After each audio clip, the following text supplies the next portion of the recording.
सिर्फ सपने नहीं दिखाते, सपनों के घर भी बनाते हैं हम।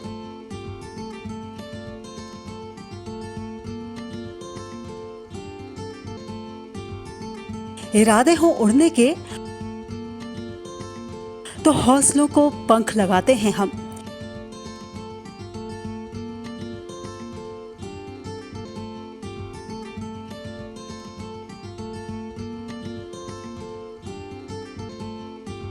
क्योंकि हम हैं लोढ़ा बिल्डर्स, सच की बुनियाद पर मजबूत इमारत।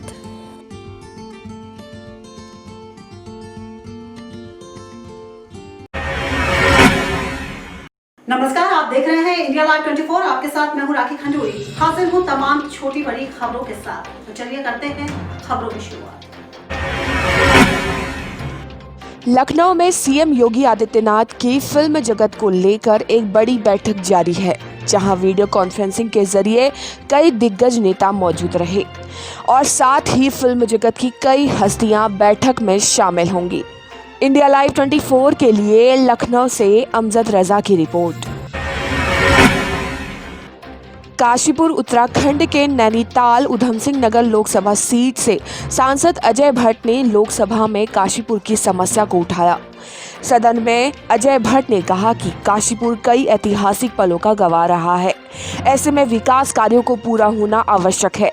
सदन में अजय भट्ट ने कहा कि 3 साल पहले रेल मंत्री पीयूष गोयल ने काशीपुर में 2 ओवरब्रिज बनाने की स्वीकृति दी थी।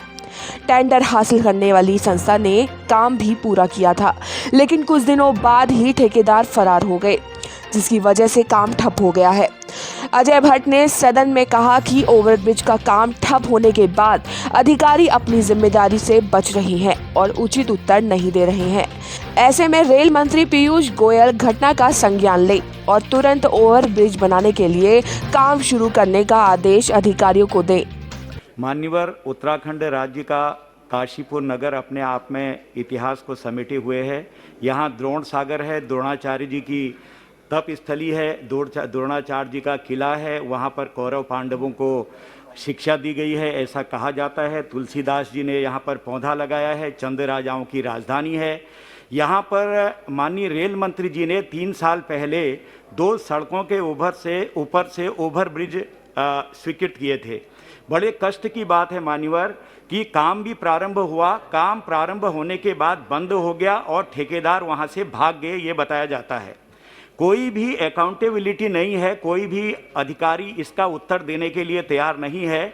इसलिए मैं आपसे विनम्र निवेदन करता हूं कि माननीय रेल मंत्री जी से इन 2 ओवरब्रिजों को तुरंत बनाने की कृपा की जाए। इंडिया लाइव 24 के लिए काशीपुर से जुगनू खान की रिपोर्ट। किसानों से जुड़े बिल को लेकर विपक्ष आग बबूला है। विरोध की आग अभी थमने का नाम नहीं ले रही है कि इस बीच राज्यसभा से निलंबित 8 सांसदों का मामला तूल पकड़ चुका है। कल से निलंबित सांसद संसद परिसर में ही धरने पर बैठे हैं। किसानों से जुड़े बिल को लेकर नाराजगी ऐसी कि पूरी रात राज्यसभा से निलंबित सभी 8 सांसद जिद पर अड़े रहे। रविवार को राज्यसभा में जो हुआ उसकी सजा के रूप में सभापति वेंकैया नायडू ने पूरे सत्र के लिए इन 8 सांसदों को निलंबित कर दिया है। डेरेक ओब्रायन, संजय सिंह, राजीव साटव, के रागेश, रिपुन बोरा, डोला सेन और ए करीम को पूरे सत्र के लिए सस्पेंड कर दिया गया है। इन निलंबित सांसदों का साथ देने खुद कांग्रेसी नेता मल्लिकार्जुन खड़गे और गुलाम नबी आजाद भी पहुंचे और सरकार की मंशा पर सवाल उठाए। वहीं 8 सांसदों के निलंबन को लेकर कई विपक्षी पार्टियों ने सरकार पर निशाना साधा है। इस मुद्दे को लेकर ममता बनर्जी ने सड़क पर लड़ाई की तैयारी भी कर ली है। वहीं शिवसेना ने भी सरकार की मंशा पर सवाल उठाए हैं। हम लोग पूरी रात यहाँ पर धरने पर बैठे रहे। देश के करोड़ों किसानों को न्याय दिलाने के लिए, देश के करोड़ों किसानों के खिलाफ जो काला कानून इस पार्लियामेंट के अंदर पास किया गया है उसके खिलाफ। अभी आज सुबह यहाँ पे डिप्टी चेयरमैन साहब आए थे, उपसभापति जी आए थे। हमने उनसे भी कहा कि उस दिन नियम कानून को ताक पर रख के किसान विरोधी बिल देश की संसद में पास किया गया, जबकि बीजेपी के पास बहुमत नहीं था। हम लोग वोटिंग मांगते रहे, आपने वोटिंग नहीं कराई। ये बात डिप्टी चेयरमैन साहब अभी यहाँ आए थे, उनसे भी कहा गया। व्यक्तिगत ये कोई रिश्ते निभाने का सवाल नहीं है, यहाँ हम बैठे हुए हैं किसानों के लिए। इंडिया लाइव 24 के लिए दिल्ली से प्रदीप खातरकर की रिपोर्ट। छत्तीसगढ़ के राष्ट्रीय स्वास्थ्य मिशन के संविदा अधिकारी कर्मचारी, जिनमें डॉक्टर, लैब टेक्नीशियन, फार्मासिस्ट आदि सम्मिलित हैं, अपनी एक सूत्री मांग नियमितीकरण को लेकर विगत 3 दिनों से राज्यव्यापी हड़ताल पर बैठे हुए हैं। प्रशासन की ओर से उन्हें कल चेतावनी भरे नोटिस जारी किया गया था कि यदि वह आज अपने कर्तव्य पर नहीं आएंगे तो उनके विरुद्ध कड़ी कार्रवाई की जाएगी। लेकिन स्वास्थ्य संविदा कर्मी अपने अधिकारों को लेकर इस बार आर या पार की लड़ाई के मूड में है। प्रशासन की चेतावनी का उनके हड़ताल पर किसी प्रकार का कोई असर दिखाई नहीं पड़ रहा है। उन्होंने स्पष्ट लहजे में कहा है कि वह प्रशासन के किसी भी कार्रवाई का सामना करने के लिए पूरी तरह से मानसिक रूप से तैयार है। संविदा स्वास्थ्य कर्मियों के हड़ताल पर चले जाने से वर्तमान में जो वैश्विक कोरोना महामारी के चलते देश के साथ साथ प्रदेश की भी स्थिति अनियंत्रित बनी हुई है। प्रतिदिन पूरे प्रदेश में हजारों की संख्या में संक्रमित मिल रहे हैं। ऐसे में संविदा स्वास्थ्य कर्मचारी के हड़ताल पर चले जाने से जांच एवं इलाज पूरी तरह से प्रभावित हो रहे हैं।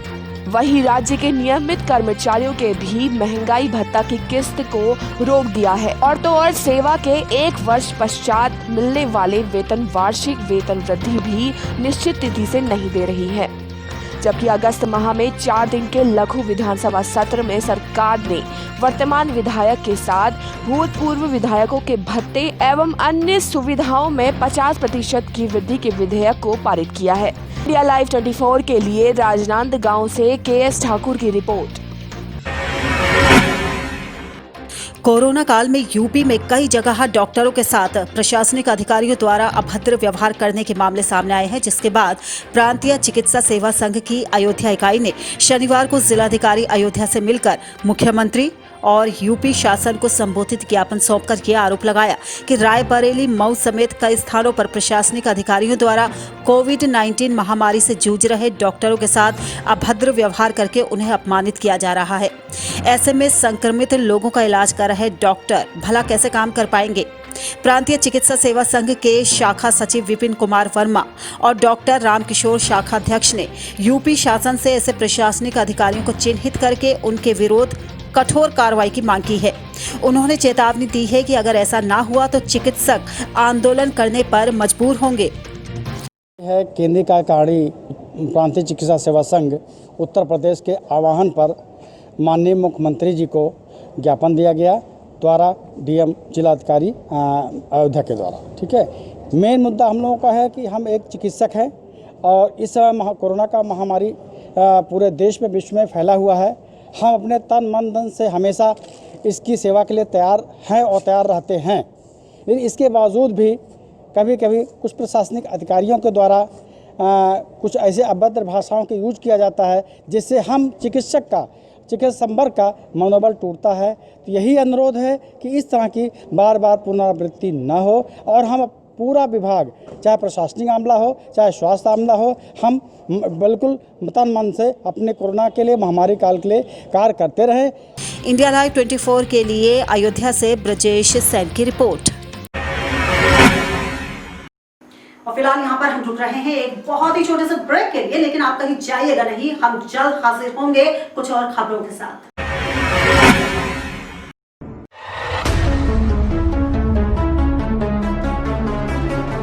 खबरें सिर्फ खबरें न रहें, इनकी तह तक जाएंगे हम। सवाल हो तालीम का या बात हो आपके अधिकारों की, आपके हक की आवाज उठाएंगे हम। सीमा पर जवान से खेत में किसान तक, हिंद के हर योद्धा से आपको रूबरू कराएंगे हम। पड़ोसी की चाल से अपनों की ढाल तक हर मुल्क के नजरिए को आईना दिखाएंगे हम। My true friend, Prime Minister Modi. आंतरिक से अर्थ तक और रक्षा से विदेश तक आपके लिए हर नित के मायने आपको समझाएंगे हम। तिरंगे के रंगों से उभरी हर तस्वीर तक, ग्रामीण भारत से वैश्विक भारत तक, देखिए हमारे साथ सिर्फ इंडिया लाइव 24 पर।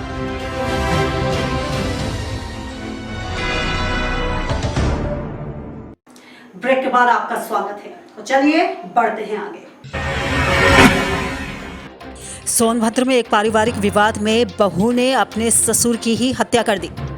दरअसल म्योरपुर थाना क्षेत्र के बलियारी गांव में आज सुबह पारिवारिक विवाद को लेकर ससुर और बहू में कहासुनी हो गई, जिसको देखते हुए बहू फुलबस ने अपने 65 वर्षीय ससुर के गले पर हल्के फाल से हमला कर दिया, जिससे प्रसिद्धन बुरी तरह घायल हो गए और काफी समय तक खून बहने की वजह से उनकी हालत बेहद नाजुक हो गई। जिसके बाद परिजनों के द्वारा सीएचसी म्योरपुर ले जाया गया, जहां पर डॉक्टरों ने जिला अस्पताल के लिए रेफर कर दिया, लेकिन जिला अस्पताल ले जाते समय ही रास्ते में उसकी मौत हो गई। जिसके बाद परिजन मृतक प्रसिद्धन को लेकर घर आ रहे थे कि तभी पुलिस को भी इसकी जानकारी हो गई और पुलिस ने आरोपी महिला को गिरफ्तार कर लिया। इंडिया लाइव 24 के लिए सोनभद्र से प्रवीण पटेल की रिपोर्ट। उत्तराखंड के हल्द्वानी में देवभूमि उद्योग व्यापार मंडल ने बुद्ध पार्क में एक दिवसीय धरना प्रदर्शन किया। ये धरना प्रदर्शन हल्द्वानी समेत पूरे राज्य की बदहाल स्वास्थ्य सेवाओं को दुरुस्त करने, गोलापार अंतर्राष्ट्रीय बस अड्डे का काम जल्दी शुरू करने और व्यापारियों की 6 महीने की जीएसटी माफ करने समेत तमाम कई और मांगों को लेकर किया गया। व्यापार मंडल के अध्यक्ष हुकुम सिंह कुंवर ने कहा कि चाहे स्वास्थ्य सुविधाओं की बात हो या रोजगार या फिर कोई और विकास कार्य, प्रदेश की सरकार किसी भी तरह की सुविधा मुहैया कराने में असफल रही है। उधर धरने की अध्यक्षता कर रहे बालम सिंह बिष्ट का कहना था कि अगर सरकार का यही रवैया रहा तो जनता 2022 के चुनाव में प्रदेश की बीजेपी सरकार को उखाड़ फेंकेगी। बदहाल व्यवस्था में है, इसमें किसी गरीब को कोई सेवा स्वास्थ्य का कोई फायदा नहीं मिल रहा है, बड़े वीआईपी लोगों को नहीं मिल रहा है। आप नेता प्रतिपक्ष देखो कितने परेशान हुई, प्रदेश अध्यक्ष बीजेपी के देखो है, उनके लड़का देखो कहाँ कहाँ वो लोग भटकते रहे। तो हम लोग गरीबों को कौन पूछेगा भाई? तो उसको बहाल करने के लिए कई गरीबों को भी स्वास्थ्य सेवाएं बहाल की जाए। और सुशीला तिवारी की स्थिति देखिए आप, क्या स्थिति हो रही है सुशीला तिवारी की। इंडिया लाइव 24 के लिए हल्द्वानी से शेखर नागीला की रिपोर्ट। चुनाव आते ही बिहार के भागलपुर में जर्जर NH80 पर चिप्पी चढ़ाने का काम तेज हो गया है। NH80 को फिर से दुरुस्त करने के लिए 21 करोड़ रुपए सरकार की तरफ से मुहैया कराए गए हैं, लेकिन जिस घटिया तरीके से सड़क पर चिप्पी चढ़ाकर उसे दुरुस्त किया जा रहा है, उसे देखकर यही लगता है कि ये 2 महीने से ज्यादा नहीं टिकने वाली, क्योंकि हजारों ट्रक इससे होकर हर रोज गुजरते हैं। यही वजह है कि विपक्ष इसे चुनावी चिप्पी करार दे रहा है। कांग्रेस नेता भागलपुर विधायक अजीत शर्मा ने NH80 को NH अधिकारियों की लूट खसोट का जरिया बताया। अरे NH80 की दुर्दशा ये है, मैंने पहले भी कहा है, पूरा लूट मचा हुआ है। कई बार 3 बार टेंडर हो गए, काम हो गए, लेकिन सड़क वैसे ही गड्ढा में तब्दील है। नया सड़क बनाने के अलावा फिर से अभी शुरू कर दिया, 21 करोड़ या क्या रुपया सैंक्शन हुआ है, फिर से गड्ढे भरे जा रहे हैं, फिर से उड़ेगा। मतलब यहाँ पर जानबूझ के प्रशासन के पदाधिकारी, खास करके NH के, इसको लूट का अड्डा बनाए हुए हैं, इसको कमाई का जरिया बनाए हुए हैं। मैं आपके माध्यम से माननीय मुख्यमंत्री जी को कहूंगा, ये लूट को बंद कराइए। ये मत कहिए केंद्र सरकार की योजना, ये बिहार में बन रहा है। आपका बिल्कुल दायित्व बनता है, यह लूट को बंद करिए। इंडिया लाइव 24 के लिए भागलपुर से श्यामानंद सिंह की रिपोर्ट। गुमला में एक पीड़ित परिवार ने SP हरदीप P जनार्दन से इंसाफ की गुहार लगाई है। दरअसल आपको बता दें कि गुमला में इन दिनों शादी के नाम पर युवती और महिलाओं के साथ यौन शोषण के कई मामले सामने आ रहे हैं। ताज़ा मामला गुमला जिले के कामडारा गांव का है, जहां एक युवक ने नाबालिग युवती से शादी करने का ढोंग रचाया और फिर एक दिन उसके साथ रहा और फिर उसे छोड़कर फरार हो गया। इतना ही नहीं, उसने किसी दूसरी युवती से कोर्ट में शादी भी कर ली। वहीं पीड़ित परिवार का आरोप है कि जब पीड़िता की मां उस युवक से मिलने गई तो युवक ने धमकी देकर उन्हें भगा दिया। उसने कहा कि अगर ज्यादा कुछ कहा तो जान से मार देगा। इसके बाद पीड़िता की मां ने तो पीड़ित ने इस मामले को लेकर कई बार थाने में न्याय की गुहार भी लगाई, लेकिन नाबालिग की फरियाद किसी ने नहीं सुनी। अब पीड़िता ने जिले के एसपी हरदीप पी जनार्दन के सामने ज्ञापन सौंपकर न्याय की गुहार लगाई है। वहीं एसपी ने भी कहा है कि वो इस पूरी घटना की जांच पड़ताल करेंगे और उसके बाद जो भी कार्यवाही होगी जरूर की जाएगी। अभी एक लड़की हमारे पास आई है बोल के कि इनको शादी का झांसा देके इनके साथ गलत काम किया है। अभी इनको महिला थाना भेज दिया है। हम लोग अभी एफआईआर कर रहे हैं। एफआईआर करके हम लोग आगे कार्रवाई करेंगे। रखा था, फिर हम उससे शादी किए तो शादी करने के बाद जात पात दहेज इसका ही मांग कर रहा है। मैं गरीब घर से हूँ, गाँव ही का है, मुंडा है, हम माझी है। क्या नाम उसका? तीड़ू मुंडा है? तीड़ू मुंडा। क्या बोलता है? बोल रहा है कि रखेंगे और रख ही नहीं रहा है। क्या बोला? मांग में पूरा समाज के सामने, पूरा गांव के सामने मांग भर दिया है, छोड़ रहा है। पति पत्नी ग्रुप रहता था तुम लोग? जी। कितना दिन? कम से कम 2 साल। इंडिया लाइव 24 के लिए झारखंड गुमला से अजीत सोनी की रिपोर्ट। करनाल पुलिस ने पेट्रोल पंप पर लूट करने वाले 2 आरोपियों को धर दबोचा, जबकि तीसरा आरोपी अभी भी फरार है। आरोपियों के कब्जे से लूटी गई डीवीआर, एलईडी स्क्रीन समेत दूसरे उपकरणों को टूटी हुई हालत में बरामद किया गया है। पकड़े गए आरोपियों पर पहले से ही लूट, अपहरण और हत्या जैसे तमाम कई और मामले भी दर्ज हैं। गौरतलब है कि 18 सितंबर की रात को सेक्टर 9 जीटी रोड में मौजूद पेट्रोल पंप पर बाइक सवार 3 बदमाशों ने धावा बोला था।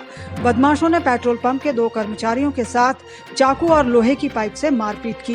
बदमाश उनसे 30,000 रुपये, एलईडी स्क्रीन, डीवीआर और मोबाइल फोन समेत कई और उपकरण भी लूटकर ले गए थे। ये 18 तारीख की रात को 2 बजे सेक्टर 9 ग्रीन बेल्ट पे जो पेट्रोल पंप है हाईवे पे, वहाँ पर लूट हुई थी, जिसमें 3 लड़के थे, जिसमें हमने 2 लड़कों को कल शाम को अरेस्ट कर लिया है। आज इनको कोर्ट में पेश किया जाएगा और पुलिस रिमांड के दौरान जो लूटी हुई कैश है और सामान है और वेपन्स हैं वो रिकवर किए जाएंगे। इंडिया लाइव 24 के लिए करनाल से सुभाष गुप्ता की रिपोर्ट।